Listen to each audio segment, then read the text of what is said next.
What is up, YouTubers, and welcome back to another episode of Our 6D Journey. My name is Lucas, and I'm here to help us build healthy relationships. So today's topic is kind of about suffering and compassion and how it is we should be handling these moments of dealing with people suffering and how we can respond and move through compassion while still expressing our ideologies and our belief systems. I cannot tell you the amount of times, it's not right, I could, but there have been so many times in my life where I've had to play the victim. Something's happened in my life that I feel like I had no circumstance control over. A lover leaves, you miss a job, someone talks bad about you. All these things are happening to us that we're going, wait a minute, what's happening to me? Why am I being punished? Why am I being punished right now? And usually, most of the time when I felt that way, it's because I felt like I've been doing a certain level of work and effort to achieve a certain goal. Like, say you're being a really good partner, you're being trusting, you're being helpful, you're being supportive, you're being all these things, and then your partner leaves. And you have no idea why. What did I do? What happened to me? Oh my God, life does not want me to have love. I'm a victim right now. You know, the same thing happened one time where I was in a job where I had been the best employee for like 3 or 4 years running. And I'm talking like we had categories, okay? Categories of effort. And I won all the categories. In the meantime, had developed kind of an issue of energy with people in my life. And then in my mind, were a little jealous and envious of me, my ability to gain. And then all this gossip started happening. And then all this gossip flies around up into management, comes down to me, and they're like, you know, we really don't think this job is the best thing for you right now. Like, we love you, you do such great work, but there's so much interpersonal drama, we're not sure how to handle it. And it's way easier to cut one person out of the chain than to cut 5. And I felt like the victim. Things have happened to me, right? I want to play this game of being, my suffering is so bad, I don't deserve this. Now, something that's been happening since March, and this has happened in my life several times with people I've interacted with, is where they take their suffering, what it is they've gone through, their oppression, and they make theirs greater and bigger and more important than everyone else's. Now, this happened first I want to say it was right after the Black Lives Matter movement started. My fiance was having a conversation. I was having a conversation on a ballet Facebook page, and a woman started attacking me for having a different opinion than her, and basically not valuing her loss, her suffering, her tribulation is greater than mine. And I'm like, no, like we all go through suffering. Why are we comparing our levels of suffering towards one another? Fiance sees it. Comes on, and a huge, massive, nasty fight happens, all because this woman here was playing the victim to her circumstance and saying that every other victim in the world didn't suffer as much as her.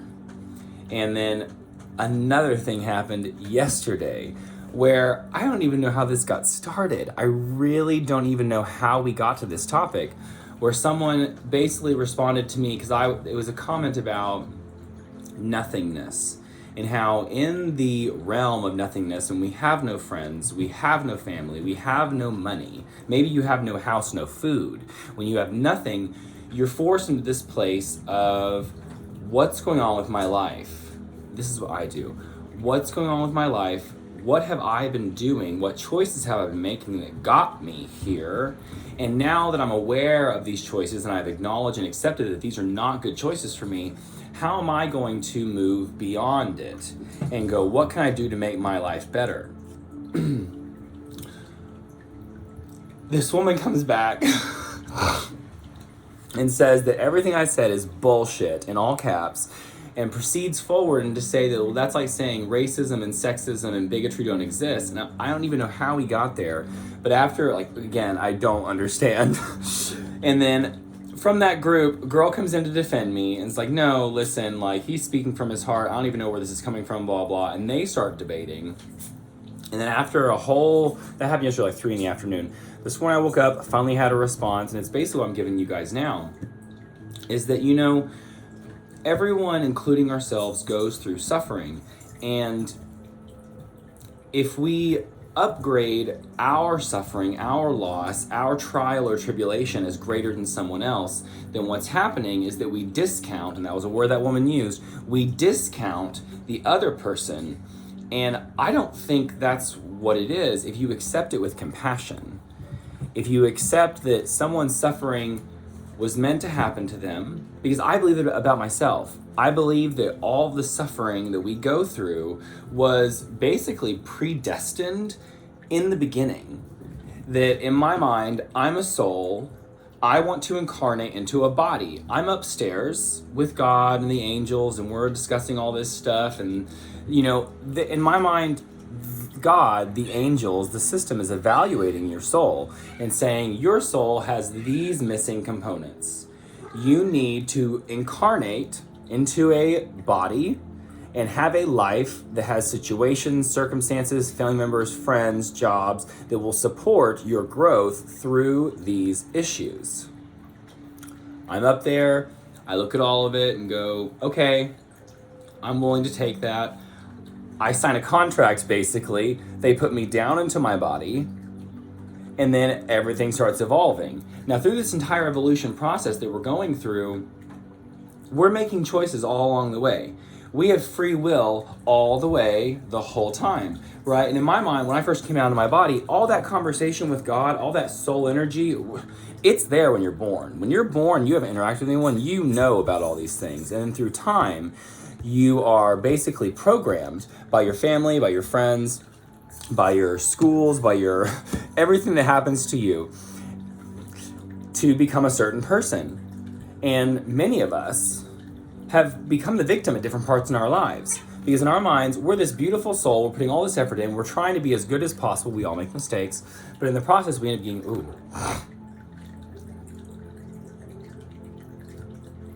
we end up either getting complacent or bitter.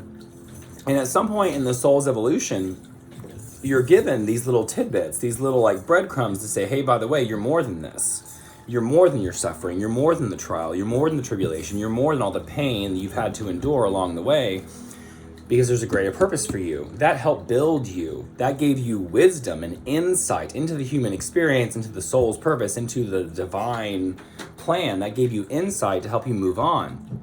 And what happens to some people is they get stuck in a victim mentality where they are just convinced life is not for them. Life is oppressing them. Life is taking away, and they stay there. And when they're in those moments, because I've been there, I want to respond back and say, listen, I know what you're talking about. Again, I'm not every possible version of suffering.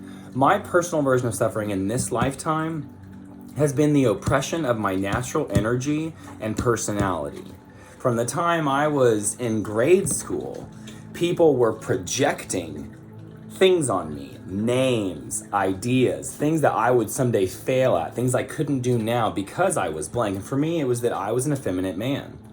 I liked girls. I loved talking to girls. I loved being close to girls. I liked hanging out with the boys and playing games and all that jazz. But I was an effeminate man. And that moved from grade school basically all the way through early high school, like 9th grade. And it happened occasionally in 10th, 11th, 12th, but really it was from about 6th grade hard to 9th grade hard. And during that time period, there was so much trauma that I remember shutting myself down.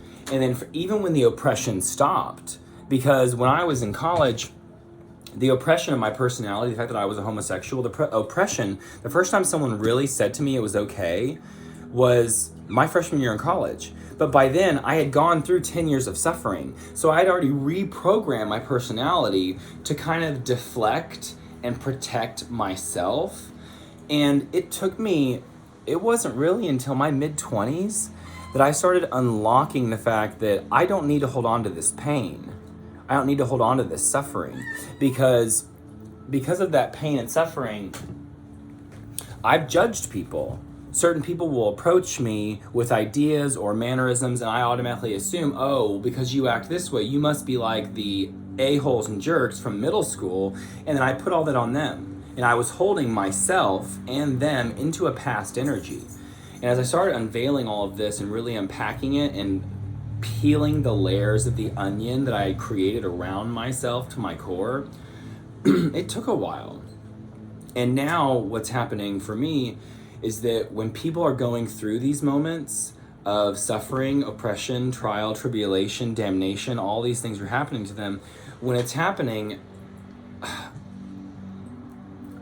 I want us to sit there, stand there, listen, and be supportive and give my heart, while at the same time finding the necessary importance of giving out either my lesson that that leads into my story, or the story itself of what's going on, what's happened, and how we don't have to hold on to it. And it's so hard.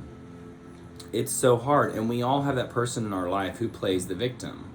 And remember, all of us at some point have played the victim. If you say right now to me you've never played the victim, you are lying, and this channel is definitely the channel for you. Watch more videos. But we've all played the victim. We've all been defeated and wanted to wallow around in our self-pity and our sorrow. He's been cuddling with me. Isn't he pretty? Say hi, Neo. Say hi, Neo. You good boy? You good boy? And when those moments happen, we cannot stay silent. Because if we stay silent to someone else's pain and not acknowledge that we move past ours, and if they try to argue us again to the victim of, oh, I'm worse than you still need to state your truth. And it's so easy to get mad at these people. And it's really funny because now that's one of my new things I'm working on myself, is that lessons I've already obtained and learned and grown past, I tend to be harsh and sharp-toned on the people that haven't learned that lesson yet. And when they show up, I don't treat them always with the most compassion and love that I could at that moment. And that's my lesson right now, is being able to respond without getting mad. Because if I'm getting mad at them for not learning fast enough, it's like when you get mad at your kids for they need to learn a lesson that's really important, and you learned it when you were 6, and they're now 8 years old and they still can't do it, and you get mad at them. That's because you're mad at yourself. That is self-anger. All of our emotions, all of the feelings we have, they are self-created. If you're being harsh on people, or mean on people, or critical, or judgmental, or damnating, is that a word, damnating? It should be.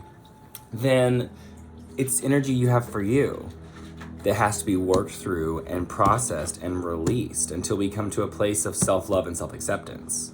And self-acceptance, in all of us, because that's a big deal. Self-acceptance, for example, if you had an abusive parent, say you had an abusive mother, and you kind of separated yourself from her, your personality and her personality, y'all's energies are now separated, you've disassociated, you're no longer accepting your full self because she's part of you. That person that stole from you and took your money, they're part of you. The person that yelled at you and called you names and made fun of you, they're part of you. That teacher who was abusive and hateful and judged you harder than everybody else, they're a part of you. They're a part of your soul's journey, your soul's growth. And because of that, we have to accept all of these things that we don't like, things that we go, no, I am not her. But in fact, you are, because she was sent to you. Her energy, I'm saying her, I must have one working out right now. That person's energy was sent to you to teach you something. No matter how it showed up. They yelled at you, they hit you, they called you names. Any abuse was sent to you. And like I said, the first step is acknowledging it and accepting it and going, this was supposed to happen to me. And once you get through that step, a whole nother thing starts up that's related to all those things. There's this process. And again, the onion thing really helps, because I didn't know I was mad at myself for not learning and growing up faster until someone showed up in my life that hasn't grown yet and isn't growing as fast as I want them to. Self-anger. And that's my current layer. I wonder what's after self-anger. I would hope it's self-love. We would hope. Unconditional self-love. But with relationships, compassion, patience. And there's one in my life right now. I'm having a very hard time being patient. Someone that's holding a grudge on me, that's upset with me, that wants to punish me. And someone said it wasn't punishment, but it feels like punishment. Again, part of me, I tightened up right there as I said it. Like when I say I'm being punished, I'm playing the victim. And I get it. We've all dealt with immense levels of suffering that are unexplainable. And there are some things in our lives that we'll never fully understand. We'll never really know the reason why we went through some of the tribulations that we have. And that's part of the soul's growth and journey. It's always moving towards its destination. I almost said moving up, but I've been trying to take that away because, if we're all always focused on moving up, then we try to avoid moving down, and moving down is part of the growth. Moving down is part of the growth. And we're heading towards our destiny, which in the end is God, to be with God. And that journey of towards God and away from God, it's all the same. God just is. I think that language is a really big deal for us, because some people don't like the word God. My fiance, when we first got together, he had post-traumatic stress and bad experiences of how certain people use the word God and what God they're talking about and how they relate it to what their beliefs. And that word can be a little sensitive for people. But towards the all, towards the one, towards the nothing, right? Because nothing and one are the same thing, because one came from nothing. And so you guys have a great day. This is probably one of the longest videos I've made in a long time. I had a lot of energy and I had to get it out because I feel like this is something we're all going through right now, is accepting life. Accepting life the way it is. Sometimes I want to get mad. Sometimes I want to scream. Sometimes I want to hurt people that they hurt me. For fun. The other day, watching this show of this guy who killed his mother when he was like 15 years old because his dad died when he was 9. The mom basically became completely socially isolated and stopped taking care of the boys. From like 9 to 15, he kills her, and he was laughing in the interview several years later with Dr. Phil. He was laughing about hearing her skull crack, and for a moment I laughed and I understood why he felt that way. Because he had gone through a pain and a suffering where he felt dead. And when you watched him talk, he looked dead. Like his personality, his energy, his light was out. And his giggles, his demonic giggles, when he did that, I was like, oh my God. And then later he said it, Dr. Phil, I laughed because I thought she deserved it. And that happens to us. Someone lies to us, and then we want to go and lie to them. Or we hold the lie inside and we don't lie to them, and then we go lie to someone else. Well, so-and-so lied to me, so I can lie to them. It's no good. It's no good. And we have to learn to take what was given to us, take that deposit, and sort through it. The action that happened to us is kind of like a package. And the package comes with all this stuff. And when we open it up and we see that we're due $1,500, we're like, what the hell? Why am I paying $1,500? This is a package to me. And then in my mind, the package has layers. And you have to pay that bill. Once you pay the bill, okay, fine, here's $1,500. Boom, the next layer opens up. Oh, there's a $5,000 gift card to Best Buy in here. I needed a new refrigerator. You go out, you swipe it out, blah, blah, blah. Underneath that box, what is it? Another bill. $12,000? Why am I paying $12,000? Like, blah, blah, blah. You're sorting through it. Maybe in a happy way, maybe you're stressed out. Oh, all this stuff, blah, blah, blah. $12,000 is paid off. Package opens up. Oh my God, it's a brand new house. There's a brand new house in here. That's what suffering is. That's what suffering is the bill. But there's always a gift and a gain right beyond that suffering. And it's so easy because sometimes I think what happens is that people get their bill and then they put it on the counter. And this is a giant analogy, right? They put it on the counter and then what happens? It gets lost. And then in my experience, what happens is someone shows up to your house and they're standing in your kitchen and all of a sudden they say, hey, did you know you had a bill for $12,000 in here? What is this? And then you, upset about your bill because you hit it a long time ago, get angry and get in a fight with them because they brought up your bill. And that's what karmic relationships are like. It's a constant system of come in, come out, receive and give, receive and give. And people get so locked up in the giving process. I don't want to pay for something. You owe it. You owe it. You owe this bill for a reason. Something about your soul, your destiny, your choices, your energies gave you this bill. Pay the bill. Pay the bill. Oh, wow.